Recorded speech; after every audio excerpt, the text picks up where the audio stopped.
തങ്കമണി എന്ന് പറഞ്ഞ ഈ ഒരു സിനിമയുടെ ട്രെയിലറോ ടീസറോ അല്ലെങ്കിൽ പോസ്റ്റേഴ്സോ ഒന്നും തന്നെ ഈ ഒരു സിനിമ കാണുവാനായിട്ട് പ്രേരിപ്പിക്കുന്ന ഒരു ഘടകമായിട്ട് എനിക്ക് തോന്നിയിട്ടുണ്ടായിരുന്നില്ല. പക്ഷേ തങ്കമണി എന്ന് പറഞ്ഞിട്ടുള്ള യഥാർത്ഥ സംഭവത്തെ പറ്റി എനിക്ക് അറിഞ്ഞപ്പോൾ എന്തായാലും സിനിമ കാണണം തോന്നി. അതോടൊപ്പം തന്നെ ഒരു ചേർത്ത് വെച്ചിരിക്കുന്ന ഒരു ഫിക്ഷണലായിട്ടൊരു സ്റ്റോറിയും കൂടി ഉണ്ട്. അതും എന്തൊക്കെയാണെന്നുള്ളത് അറിയാനായിട്ടൊരു ആകാംക്ഷയുടെ പേരിലാണ് ഞാൻ ഈ സിനിമയ്ക്ക് ടിക്കറ്റ് എടുത്തിട്ടുണ്ടായിരുന്നത്. അപ്പോൾ സിനിമ കണ്ടു കഴിഞ്ഞപ്പോൾ എനിക്ക് തോന്നിയിട്ടുണ്ടായിരുന്നത് ഇതൊരു ബിലോ ആവറേജ് മൂവി ആയിട്ടാണ് തോന്നിയിട്ടുണ്ടായിരുന്നത്. എനിക്ക് ഒട്ടും അങ്ങോട്ട് വർക്കൗട്ട് ആയിട്ടുണ്ടായിരുന്നില്ല. അത്രയ്ക്കും എന്താ പറയുക, ഞാൻ ഈ എടുത്ത് കണ്ട മലയാള സിനിമയിൽ തന്നെ വളരെ വേസ്റ്റ് ആയിട്ടുള്ളൊരു മൂവി ആയിട്ടാണ് എനിക്ക് പേഴ്സണലി ഈ ഒരു സിനിമ തോന്നിയിട്ടുണ്ട്. എൻ്റെ പേഴ്സണലായിട്ട് ഒപ്പീനിയനാണ്. പക്ഷേ ഈ സിനിമയിൽ ഏറ്റവും ബെസ്റ്റ് ആയിട്ടൊരു കാര്യം എന്ന് പറയുന്നത് തങ്കമണി എന്ന് പറയുന്ന ആ ഒരു സംഭവത്തെ ഇവർ എക്സാക്റ്റ്ലി അതുപോലെ തന്നെ എടുത്തു വെച്ച പോലെ എനിക്ക് തോന്നിയിട്ടുണ്ട്. കാരണം ഞാൻ കേട്ട കാര്യങ്ങളും വെച്ച് ഞാൻ നോക്കുമ്പോൾ ഇത് അതേപോലെ തന്നെ എടുത്തു വെച്ചിരിക്കുന്നുണ്ട്. അപ്പോൾ തങ്കമണി എന്ന് പറഞ്ഞ സംഭവത്തെ പറ്റി നിങ്ങൾ കേട്ടിട്ടുണ്ടെന്നുണ്ടെങ്കിൽ അതിൻ്റെ ഒരു ദൃശ്യാവിഷ്കാരം നിങ്ങൾക്ക് ഈ സിനിമയിൽ കിടിലനായിട്ട് തന്നെ കാണാൻ പറ്റും. അതൊരു ഭംഗിയായിട്ട് തന്നെ ചെയ്തിട്ടുണ്ട്. അത് ഒഴിച്ച് നിർത്തിയാൽ ബാക്കി ഒരു ചെയ്തു വെച്ചിരിക്കുന്ന ഒരു ഫിക്ഷണലായിട്ടൊരു റിവെഞ്ച് സ്റ്റോറി സംഭവങ്ങളുണ്ട്. അതൊന്നും തന്നെ വർക്കായിട്ടില്ല. അത് രണ്ടും കൂടി മെർജായിട്ട് നമുക്ക് ഫുള്ളി കണക്റ്റ് ആയാലാണ് ഈ സിനിമ സക്സസ് ആവുള്ളൂ, അല്ലെങ്കിൽ നമുക്ക് ഫുള്ളി സാറ്റിസ്ഫൈഡ് ആവുള്ളൂ. പക്ഷേ തങ്കമണി എന്ന് പറയുന്ന ആ ഒരു സീൻ മാത്രമാണ് എനിക്ക് ഈ സിനിമയിൽ ഏറ്റവും നന്നായിട്ട് തോന്നിയിട്ടുണ്ടായിരുന്നത്. സോ അങ്ങനെയാണ് എനിക്ക് ഈ സിനിമയെ പറ്റിയിട്ടുള്ള ഒരു അഭിപ്രായം.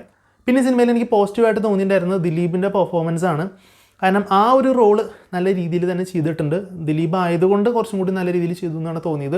കോമഡി റോളുകളിൽ നിന്നും മാറി ഇതുപോലെ സീരിയസ് വേഷങ്ങളൊക്കെ ചെയ്യുമ്പോൾ ഒരു പ്രത്യേക ഒരു രസം എനിക്ക് തോന്നാറുണ്ട് ദിലീപിൽ. കാരണം കോമഡി ചെയ്യുന്നവർക്കെല്ലാം വഴങ്ങും എന്നുള്ളത് സത്യസന്ധമായിട്ടൊരു കാര്യമാണ്. കാരണം അതുകൊണ്ട് തന്നെ ആ റോള് നല്ല രീതിയിൽ തന്നെ ചെയ്തിട്ടുണ്ട്. നല്ലൊരു ഡയറക്ടറിൻ്റെ കയ്യിൽ കിട്ടുകയാണെന്നുണ്ടെങ്കിൽ ഇനിയും ദിലീപിൻ്റെ ഭാഗത്തു നിന്നുള്ള നല്ല കിടിലൻ പെർഫോമൻസുകൾ കാണാൻ പറ്റും എന്നുള്ളതിൽ യാതൊരു സംശയമില്ല. ഇതോടൊപ്പം തന്നെ ചേർത്ത് വയ്ക്കേണ്ടത് നായികാവേഷം ചെയ്തിട്ടുണ്ടായിരുന്ന നീത പിള്ളയുടെ പ്രകടനം കിടിലനായിട്ടുണ്ടായിരുന്നു. ആ ഒരു വേഷം നല്ല രീതിയിൽ തന്നെ ചെയ്തിരുന്നു. അതുപോലെ തന്നെ അസീസിൻ്റെ പെർഫോമൻസും നന്നായിട്ടുണ്ടായിരുന്നു. ഇൻട്രോ സീനിൽ കാണിക്കുന്ന കുറച്ച് എക്സ്പ്രഷൻസ്, മാനറിസം, അദ്ദേഹത്തിൻ്റെ ആ ഒരു പെയിൻ, സങ്കടം കാര്യങ്ങളൊക്കെ ശരിക്കും കണക്റ്റ് ആവുന്നുണ്ടായിരുന്നു. എനിക്ക് ആ സീൻ കണ്ടപ്പോൾ സത്യം പറയാച്ച തോന്നിയത് നമ്മുടെ സുരാജ് വെഞ്ഞാറമൂടിനെ എനിക്ക് ഓർമ്മ വന്നു. കാരണം സുരാജ് വെഞ്ഞാറമൂട് ഇതുപോലെ തന്നെ കോമഡിയും കാര്യങ്ങളൊക്കെ ചെയ്തിട്ട് നല്ലൊരു റോളിലോട്ട്, ക്യാരക്ടർ റോളിലോട്ട് പോയ ഒരാളാണ്.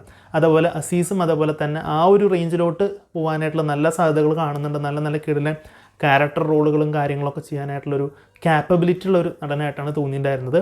പിന്നെ ഈ സിനിമയിൽ ഒരുപാട് അഭിനേതാക്കൾ ഇതിൽ ഉണ്ടെന്നുണ്ടെങ്കിൽ പോലും അവർക്കൊക്കെ പ്രോപ്പറായിട്ടൊരു സ്പേസ് കൊടുത്തു എന്നുള്ളത് സംശയമാണ്. കാരണം പല ക്യാരക്ടേഴ്സിനെ തന്നെ ഫുള്ളായിട്ടൊരു ക്ലോസപ്പ് ഷോട്ട് പോലും കൊടുത്തിട്ടില്ല ഇതിൽ. എനിക്ക് അങ്ങനെ തോന്നിയിട്ടുണ്ടായിരുന്നു. കാരണം ചില ക്യാരക്ടേഴ്സിനെ ജസ്റ്റ് സൈഡിൽ നിന്ന് നോക്കുമ്പോൾ നമുക്ക് മനസ്സിലാവുന്ന ക്യാരക്ടറാണ്. പക്ഷേ അവർക്കൊരു ക്ലോസപ്പ് ഷോട്ട് കൊടുത്തിരുന്നെങ്കിൽ നന്നായിരുന്നു എന്നുള്ളത് തോന്നി. എൻ്റെ പേഴ്സണലായിട്ട് ഒപ്പീനിയനാണ് ഞാൻ പറഞ്ഞത്. കാരണം ഒരുപാട് ക്യാരക്ടേഴ്സ് ഉണ്ട്. പല ക്യാരക്ടേഴ്സും മിസ്കാസ്റ്റ് ആയിട്ടാണ് തോന്നിയിട്ടുണ്ടായിരുന്നത്. പലർക്കും ഒന്നും ചെയ്യാനുണ്ടായിരുന്നില്ല. അജുമലാണെന്നുണ്ടെങ്കിലും സന്തോഷ് കീഴാറ്റൂരാണെന്നുണ്ടെങ്കിലും ഇവർക്കൊന്നും ഒന്നും ചെയ്യാൻ, എന്തിനാണ് ഇത്രയും നല്ലൊരു കാസ്റ്റ് ഇതിൽ പ്ലേസ് ചെയ്തിരിക്കുന്നതെന്നുള്ളൊരു സംശയം എനിക്ക് തോന്നിയിട്ടുണ്ടായിരുന്നു. ദിലീപിൻ്റെ ക്യാരക്ടറാണ് ഈ ഒരു സിനിമയിൽ മൊത്തം അങ്ങനെ ഡ്രൈവ് ചെയ്ത് പോകുന്നത്. അതായത് ആബേൽ ജോഷുവ മാത്തൻ എന്ന് പറയുന്ന ആ ക്യാരക്ടർ കഴിഞ്ഞ് കഴിഞ്ഞാൽ പിന്നീട് ഇതിൽ വളരെ ഇമ്പോർട്ടൻസ് വരുന്നത് കേസ് അന്വേഷിക്കുന്ന പോലീസ് ഉദ്യോഗസ്ഥയായിട്ടുള്ള അർപ്പിത എന്ന് പറയുന്ന പ്രണീത ചെയ്യുന്ന ക്യാരക്ടറാണ്. നമുക്കറിയാം പ്രണീത ഒരു അന്യഭാഷ നടിയാണ്, മലയാളം അറിയില്ല. അപ്പോൾ അതുകൊണ്ട് തന്നെ ഡബ്ബിംഗ് ആണ് ചെയ്തിരിക്കുന്നത്. അത് വളരെ വ്യക്തമായിട്ട് വിസിബിളായിരിക്കും. അത്തരത്തിൽ തീരെ മലയാളം പറ്റാത്തൊരു ആക്ട്രസ് ആണെന്നുണ്ടെങ്കിൽ നിങ്ങൾക്ക് അവരുടെ ഭാഷ തന്നെ ഇവിടേക്ക് കൊണ്ടുവരാം. നമുക്കിപ്പോൾ ഏകദേശം ഇപ്പോൾ എല്ലാ ഭാഷയും നമുക്ക് മലയാളികൾക്ക് മനസ്സിലാവും. ഇനി ഒരു പക്ഷേ അന്ന് കാലത്ത് അങ്ങനെ ഒരു പോലീസ് ഓഫീസറുടെ യഥാർത്ഥ സംഭവത്തിലാണെന്നുണ്ടെങ്കിൽ വേറൊരു കാസ്റ്റിനെ നിങ്ങൾ സെറ്റ് ചെയ്യണമായിരുന്നു. ആ ഒരു ക്യാരക്ടർ ടോട്ടലി മിസ്കാസ്റ്റായി, ഡബ്ബിങ്ങും വളരെ മോശമായി. ആ ഒരു ക്യാരക്ടർ സത്യം പറഞ്ഞാൽ ചില നേരത്തെ ആളുടെ എക്സ്പ്രഷൻസും ചില സംഭവങ്ങളൊക്കെ കോമഡി ആയിട്ടാണ് തോന്നിയിരുന്നത്. വളരെ സീരിയസ് ആയിട്ടുള്ള കാര്യങ്ങൾ പറഞ്ഞു പോകുമ്പോൾ ആളുടെ കുറച്ച് എക്സ്പ്രഷൻസ് കാണുമ്പോൾ നമുക്ക് പല കാര്യങ്ങളും റിവീൽ ചെയ്ത് കഴിഞ്ഞിട്ട് ആളുടെ എക്സ്പ്രഷൻസ് കാണുമ്പോൾ ഭയങ്കര കോമഡി ആയിട്ടാണ് തോന്നുന്നത്. അതൊക്കെ കുറച്ചും കൂടെയൊക്കെ ഇമ്പ്രൂവ് ആക്കാമായിരുന്നു, അല്ലെങ്കിൽ നല്ലൊരു കാസ്റ്റിനെ കൊടുക്കാമായിരുന്നു തോന്നി. കാരണം അത്രയും ഇമ്പോർട്ടൻ്റ് ആയിട്ടുള്ളൊരു ക്യാരക്ടർ ആയതുകൊണ്ട് തന്നെ. BGM ആണെന്നുണ്ടെങ്കിലും മ്യൂസിക്, അതുപോലെ തന്നെ എഡിറ്റിങ്, സിനിമാറ്റോഗ്രാഫി ഒക്കെ ഓക്കേഷ് ഫീലായിരുന്നു. ചില സീൻസൊക്കെ കണ്ടപ്പോൾ എനിക്ക് കൈദി സിനിമ ഒക്കെ റെഫറൻസുകൾ വന്നു. കാരണം ബസ്സിൻ്റെ ഫ്രണ്ടിലൂടെ പോയിട്ട് ബാക്കിലോട്ട് പോകുന്ന ചില ഷോട്ടുകളൊക്കെ ഉണ്ട്. അതായത് ചില്ലിൻ്റെ ഉള്ളിലേക്ക് ക്യാമറ കയറുന്നു, ബസ്സിൻ്റെ ഉള്ളിലൂടെ ക്യാമറ പോകുന്നു, അഗൈൻ ബാക്കിലത്തെ ക്യാമറ പുറത്ത് വരുന്ന ഷോട്ടുകൾ. അതുപോലെ തന്നെ ചില ക്യാമറ ആംഗിൾസുകളൊക്കെ കണ്ടപ്പോൾ ആ ഒരു സിനിമയുടെ ചില സംഭവങ്ങളൊക്കെ ആയിട്ട് ഓർമ്മ വന്നു. പക്ഷേ കുറേ കാര്യങ്ങൾ ഇവർ നന്നാക്കാനായിട്ട് ശ്രമിച്ചിട്ടുണ്ട്. ടെക്നിക്കലി നല്ല സൗണ്ട് ആക്കാൻ ശ്രമിച്ചിട്ടുണ്ടെങ്കിലും അതങ്ങോട്ട് ഫുള്ളി പൊട്ടൻഷ്യലിലേക്ക് ആളുകളിലേക്ക് എത്തിയോ എന്നുള്ളത് സംശയമായിട്ടുള്ള കാര്യമാണെന്നാണ് എനിക്ക് പേഴ്സണലായിട്ട് തോന്നിയിട്ടുണ്ടായിരുന്നത്. പിന്നെ അതുപോലെ തന്നെ ഒരുപാട് ഇല്ലോജിക്കൽ സീൻസുകളുണ്ട്, ഒരുപാട് കണ്ടിന്യൂറ്റി മിസ്റ്റേക്കുകൾ സിനിമയിലുണ്ട്.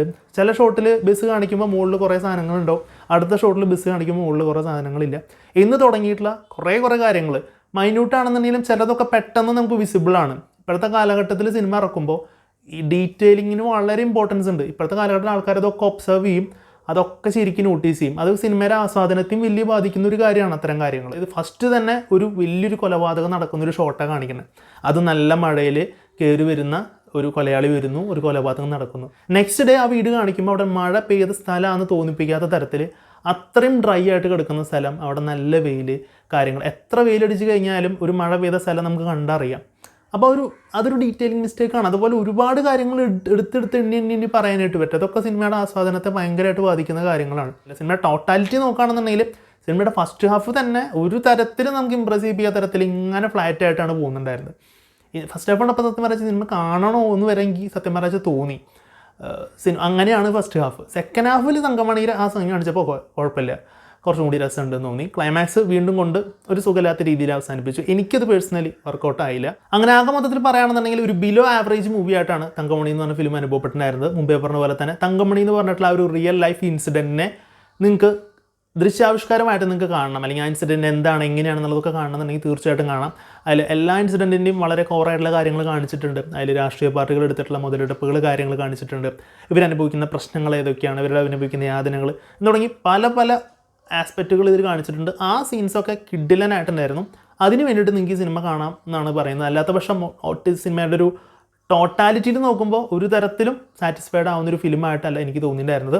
ഞാൻ സ്ഥിരമായിട്ട് എനിക്ക് ഇഷ്ടപ്പെടുന്നവരുടെ അടുത്ത് അല്ലെങ്കിൽ എൻ്റെ അടുത്ത് ചോദിക്കുന്നവർക്കൊക്കെ ഞാൻ സിനിമ റെക്കമെൻഡ് ചെയ്യാറുണ്ട്. ഈ സിനിമ കാണണം, ഈ സിനിമ കാണേണ്ട, ഈ സിനിമ നിങ്ങൾ എന്തായാലും പോയിട്ട് കണ്ടോളൂ എന്നുള്ളത്. സോ അങ്ങനെ ചോദിക്കുകയാണെന്നുണ്ടെങ്കിൽ ഈ സിനിമ നിങ്ങൾ തിയേറ്ററിൽ പോയിട്ട് കാണണ്ട എന്നുള്ളതാണ് എൻ്റെ പേഴ്സണൽ ആയിട്ടുള്ള ഒപ്പീനിയൻ. ഇഷ്ടമുള്ളവർക്ക് തീർച്ചയായിട്ടും പോയിട്ട് കാണാം, അല്ലെങ്കിൽ ഈ സിനിമ OTT വരുമ്പോൾ കണ്ടാൽ മതി എന്നുള്ളതാണ് എനിക്ക് പേഴ്സണലായിട്ട് പറയാനായിട്ടുള്ളത്. സോ ഈ ഒരു സിനിമ നിങ്ങൾ കണ്ടിട്ടുള്ളവരാണെന്നുണ്ടെങ്കിൽ നിങ്ങളുടെ അഭിപ്രായം എന്താണെന്നുള്ളത് തീർച്ചയായിട്ടും കമൻറ്റ് ബോക്സിൽ രേഖപ്പെടുത്തുക. സോ വീഡിയോ ഇഷ്ടപ്പെടുകയാണെന്നുണ്ടെങ്കിൽ വീഡിയോ ലൈക്ക് ചെയ്യുക, ഷെയർ ചെയ്യുക, കമൻറ്റ് ചെയ്യുക, ചാനൽ സബ്സ്ക്രൈബ് ചെയ്യുന്ന കാര്യം പരിഗണിക്കുക. സോ മറ്റൊരു വീഡിയോയിൽ കാണുമ്പോഴേക്കും ഗുഡ് ബൈ.